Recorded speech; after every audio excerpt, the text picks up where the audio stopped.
महाभारत अध्याय 149 दुर्योधन के प्रति धृतराष्ट्र के युक्ति संगत वचन, पांडवों को आधा राज्य देने के लिए आदेश।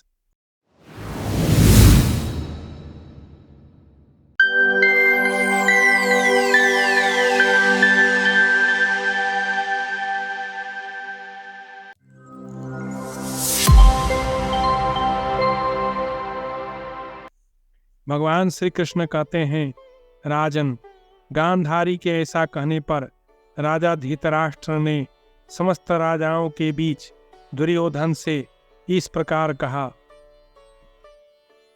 बेटा दुर्योधन, मेरी यह बात सुन, तेरा कल्याण हो।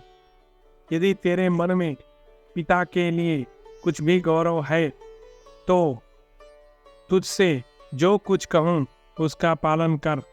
सबसे पहले प्रजापति सोम हुए, जो कौरव वंश की वृद्धि के आदि कारण है। सोम से छठी पीढ़ी में नहुष पुत्र याति का जन्म हुआ।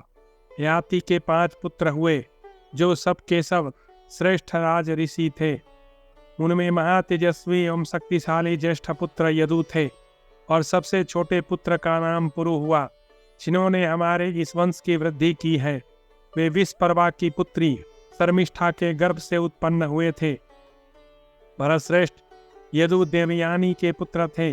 तात वे अमित तेजस्वी शुक्राचार्य के दौहित्र लगते थे। वे बलवान, उत्तम पराक्रम से संपन्न एवं यादवों के वंश प्रवर्तक हुए थे। उनकी बुद्धि बड़ी मंद थी, और उन्होंने घमंड में आकर समस्त क्षत्रियों का अपमान किया था। बल के घमंड से वे इतने मोहित हो रहे थे कि पिता के आदेश पर चलते ही नहीं थे। किसी से पराजित न होने वाले यदु अपने भाइयों और पिता का भी अपमान करते थे। चारों समुद्र जिसके अंत में है, उस भूमंडल में यदु ही सबसे अधिक बलवान थे। वे समस्त राजाओं को वश में करके हस्तिनापुर में निवास करते थे। गांधारी पुत्र यदु के पिता नहुषनंदन याति ने अत्यंत कुपित होकर यदु को शाप दिया और उन्हें राज्य से भी उतार दिया। अपने बल का घमंड रखने वाले जिन जिन भाइयों ने यदु का अनुसरण किया, याति ने कुपित होकर अपने उन पुत्रों को भी शाप दे दिया। तदनंतर अपने अधीन रहने वाले आज्ञा पालक छोटे पुत्र पुरु को नृपश्रेष्ठ याति ने राज्य पर बिठाया। इस प्रकार यह सिद्ध है कि ज्येष्ठ पुत्र भी यदि अहंकारी हो तो उसे राज्य की प्राप्ति नहीं होती, और छोटे पुत्र भी वृद्ध पुरुषों की सेवा करने से राज्य पाने के अधिकारी हो जाते हैं। इसी प्रकार मेरे पिता के पितामह राजा प्रतीप सब धर्मों के ज्ञाता एवं तीनों लोकों में विख्यात थे। धर्मपूर्वक राज्य का शासन करते हुए नृप्रवर प्रतीप के 3 पुत्र उत्पन्न हुए, जो देवताओं के समान तेजस्वी और यशस्वी थे। तात उन तीनों में सबसे बड़े थे देवापी। उनके बाद वाले राजकुमार का नाम बहलिक था, तथा प्रतीक के तीसरे पुत्र मेरे धैर्यवान पितामह शांतनु थे। नृपश्रेष्ठ देवापी महान तेजस्वी होते हुए भी चर्म रोग से पीड़ित थे। वे धार्मिक, सत्यवादी, पिता की सेवा में तत्पर, साधु पुरुषों द्वारा सम्मानित तथा नगर एवं जनपद निवासियों के लिए आदरणीय थे। देवापी ने बालकों से लेकर वृद्धों तक सभी के हृदय में अपना स्थान बना लिया था। वे उदार, सत्य प्रतिज्ञ और समस्त प्राणियों के हित में तत्पर रहने वाले थे। पिता तथा ब्राह्मणों के आदेश के अनुसार चलते थे। वे बहलिक तथा महात्मा शांतनु के प्रिय बंधु थे। परस्पर संगठित रहने वाले उन तीनों महामना बंधुओं का परस्पर अपने भाई का सा स्नेह पूर्वक बर्ताव था।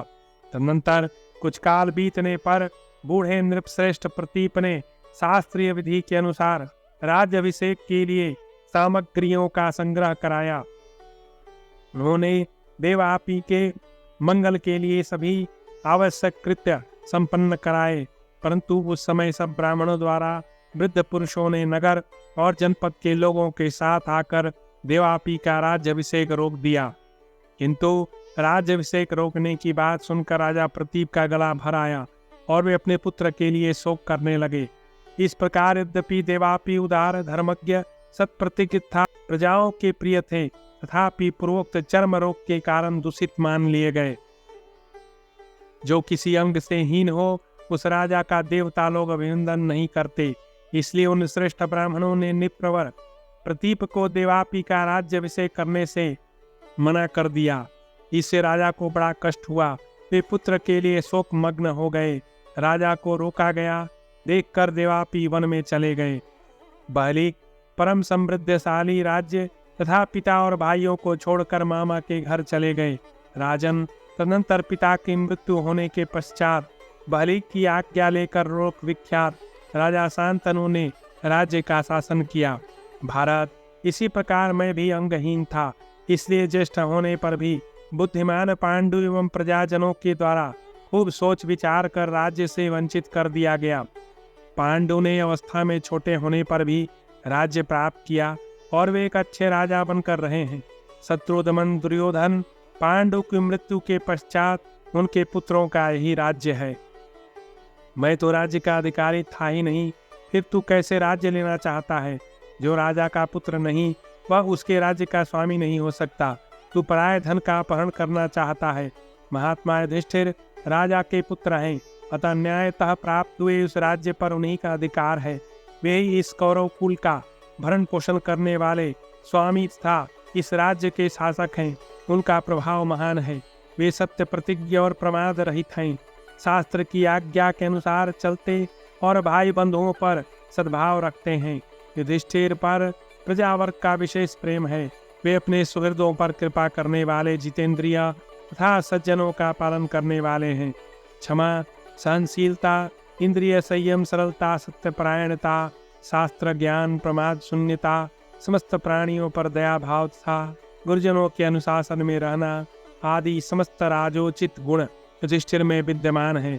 तो राजा का पुत्र नहीं है, तेरा बर्ताव भी दुष्टों के समान है। तू तो लोभी है, बंधु बांधवों के प्रति सदा पाप पूर्ण विचार रखता है। दुर्विनीत, यह परंपरागत राज्य दूसरों का है, तू कैसे इसका अपहरण कर सकेगा? नरेंद्र, तू मोह छोड़कर वाहनों और अन्य सामग्रियों सहित कम से कम आधा राज्य पांडवों को दे दे, तभी अपने छोटे भाइयों के साथ तेरा जीवन बचा रह सकता है। श्री कृष्ण का कौरवों के प्रति सामदान और भेद नीति के प्रयोग की असफलता बताकर दंड के प्रयोग पर जोर देना। अध्याय 150। भगवान श्री कृष्ण आगे कहते हैं, राजन, भीष्म, द्रोण, विदुर, गांधारी तथा धृतराष्ट्र के ऐसा कहने पर मंदबुद्ध दुर्योधन को तनिक भी चेत नहीं हुआ। वह मूर्ख क्रोध से लाल आंखें किए उन सब की ओर अवहेलना करके सभा से उठकर चला गया। उसी के पीछे अन्य राजा भी अपने जीवन का मोह छोड़कर सभा से उठकर चल दिए। ज्ञात हुआ है दुर्योधन ने उन विवेक शून्य राजाओं को यह बार बार आज्ञा दी है कि तुम सब लोग कुरुक्षेत्र को चलो, आज पुण्य नक्षत्र है। तदनंतर वे सभी भूपाल काल से प्रेरित हो भीष्म को सेनापति बनाकर बड़े हर्ष के साथ सैनिकों सहित वहां चल दिए हैं। कौरवों की 11 छोहनी सेनाएं आ गई हैं। उन सब में प्रधान है भीष्म जी, जो अपने ताल ध्वज के साथ सुशोभित हो रहे हैं। प्रजानाथ, अब तुम भी जो उचित जान पड़े वह करो। भारत, कौरव सभा में भीष्म, द्रोण, विदुर, गांधारी तथा धृतराष्ट्र ने मेरे सामने जो बात कही थी वे सब आपको सुना दी। राजन, यही वहाँ का वृत्तांत है। राजन, मैंने सब भाइयों में उत्तम बंधुजनोचित प्रेम बने रहने की इच्छा से पहले सामनीति का प्रयोग किया था, जिससे इस वंश में फूट न हो और प्रजाओं जनों का निरंतर उन्नति होती रहे। जब वे सामनीति न ग्रहण कर सके तब मैंने भेद नीति का प्रयोग किया, उनमें फूट डालने की चेष्टा की। पांडवों के देव मनुष्योचित कर्मों का बारंबार बखान किया। जब मैंने देखा दुर्योधन मेरे सांत्वनापूर्ण वचनों का पालन नहीं कर रहा, तब मैंने सब राजाओं को बुलाकर उनमें फूट डालने का प्रयत्न किया। भारत, वहां मैंने बहुत से अद्भुत, भयंकर, निष्ठुर एवं अमानुषिक कर्मों का प्रदर्शन किया। समस्त राजाओं को डांट बताकर दुर्योधन को तिनके के समान समझकर तथा राधानंदन कर्ण और सुबल पुत्र शकुनी को बार बार डराकर जुए से धृतराष्ट्र पुत्रों की निंदा करके वाणी तथा गुप्त मंत्रणा द्वारा सब राजाओं के मन में अनेक बार भेद उत्पन्न करने के पश्चात फिर साम सहित दान की बात उठाई, जिससे कुरुवंश की एकता बनी रहे और अभीष्ट कार्य की सिद्धि हो जाए। मैंने कहा, नृपश्रेष्ठ, यद्यपि पांडव शौर्य से संपन्न हैं, तथापि वे सब के सब अभिमान छोड़कर भीष्म, धृतराष्ट्र और विदुर के नीचे रह सकते हैं। वे अपना राज्य भी तुमको दे दे और सदा तुम्हारे अधीन होकर रहे। राजा धृतराष्ट्र, भीष्म और विदुर जी ने तुम्हारे हित के लिए जैसी बात कही है वैसा ही करो। सारा राज्य तुम्हारे ही पास रहे। तुम पांडवों को 5 ही गांव दे दो, क्योंकि तुम्हारे पिता के लिए पांडवों का भरण पोषण करना भी परम आवश्यक है। मेरे इस प्रकार कहने पर भी उस दुष्ट आत्मा ने राज्य का कोई भाग तुम्हारे लिए नहीं छोड़ा, अर्थात देना स्वीकार नहीं किया। अब तो मैं उन पापियों पर चौथे उपाय दंड के प्रयोग की ही आवश्यकता देखता हूँ, अन्यथा उन्हें मार्ग पर लाना असंभव है। जब राजा अपने विनाश के लिए कुरुक्षेत्र को प्रस्थान कर चुके हैं, राजन, कौरव सभा में जो कुछ हुआ था वह सारा वृत्तांत मैंने तुमसे कह सुनाया। पांडुनंदन, वे कौरव बिना युद्ध किए तुम्हें राज्य नहीं देंगे।